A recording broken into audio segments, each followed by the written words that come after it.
Hi friends, welcome to Cook with SD channel. இன்னைக்கு நம்ம என்ன பார்க்க போறோம்னா கோதுமை கஞ்சி. உடைச்ச கோதுமையை வச்சு நம்ம இன்னைக்கு கஞ்சி செய்யறது எப்படிங்கறத பார்க்க போறோம். அதுக்கு வந்து 1 கப் அளவுக்கு நான் உடைச்ச கோதுமை எடுத்துர்க்கேன். பாசிப்பருப்பு 1/4 டம்ளர்.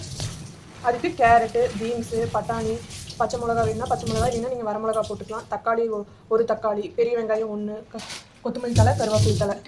இப்போ இதை நான் வந்து வேக வச்சு எடுத்துக்க போகிறேன். அதுக்காக நான் 5 டம்ளர் தண்ணி ஊற்றி தண்ணி கொதிக்க வச்சுருக்கேன். இப்போ வந்து நம்ம தேவையான பொருள் எல்லாம் வேக வச்சு எடுத்துக்கலாம். அதுக்கு முன்னாடி பாசிப்பருப்பையும் கோதுமையையும் ஊற வச்சு எடுத்துக்கலாம் ஒரு 5 நிமிஷம். இப்போ வந்து எனக்கு தண்ணி கொதிச்சு வர வரைக்கும் பாசிப்பருப்பும் கோதுமையும் நல்லா ஊறட்டும். அடுத்து நம்ம குக்கரில் போட்டு கேரட்டு, பீன்ஸு, பட்டாணி எல்லாமே போட்டு வேக வச்சுக்கலாம். இப்போ வந்து நம்மளுக்கு தண்ணி நல்லா கொதிச்சிருச்சு. இப்போ வந்து நான் பாசிப்பருப்பையும் கோதுமையும் கழிஞ்சு உள்ளே போட போகிறேன்.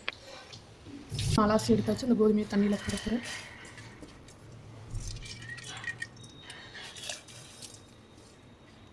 இப்போ வந்து அடுத்து கேரட், பீன்ஸு,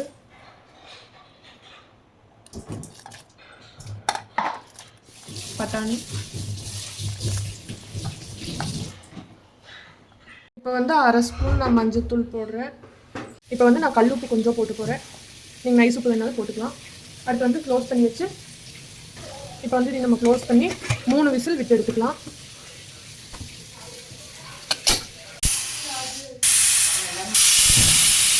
இப்போ வந்து நம்மளுக்கு விசில் வந்து நின்றுச்சு. அடுத்து வந்து நம்ம தாளிப்பு கொடுத்து எடுத்துக்கலாம்.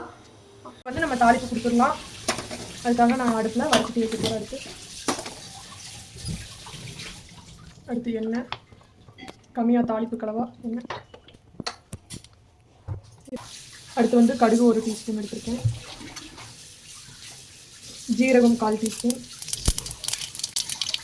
அடுத்து வந்து வெங்காயம், கருவேப்பிலை, மிளகாய் எல்லாமே போட்டு ஒரு 2 நிமிஷம் வதக்கிக்கலாம். இப்போ அடுத்து வந்து தக்காளி ஆட் பண்ண போகிறோம்.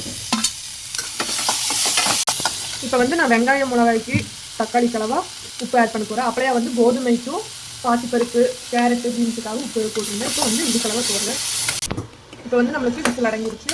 ஒரு 4 நிமிஷத்துலேருந்து ஒரு 5 நிமிஷம் நல்லா கொதிச்சு வரட்டும். இப்போ நம்ம வணக்கணுன்னா உள்ளே ஆட் பண்ணிக்கலாம்.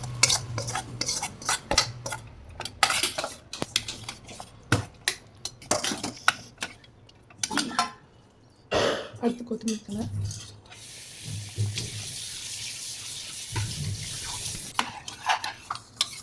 குயிக்காக ஒரு 10 நிமிஷத்தில் வந்து நம்மளுக்கு கோதுமை கஞ்சி ரெடி ஆயிடும். ஆரோக்கியமானது. செஞ்சு வீட்டில் ஒரு டைம் சாப்பிட்டு பாருங்கள், நல்லாயிருக்கும். கமெண்ட்டில் சொல்லுங்கள்.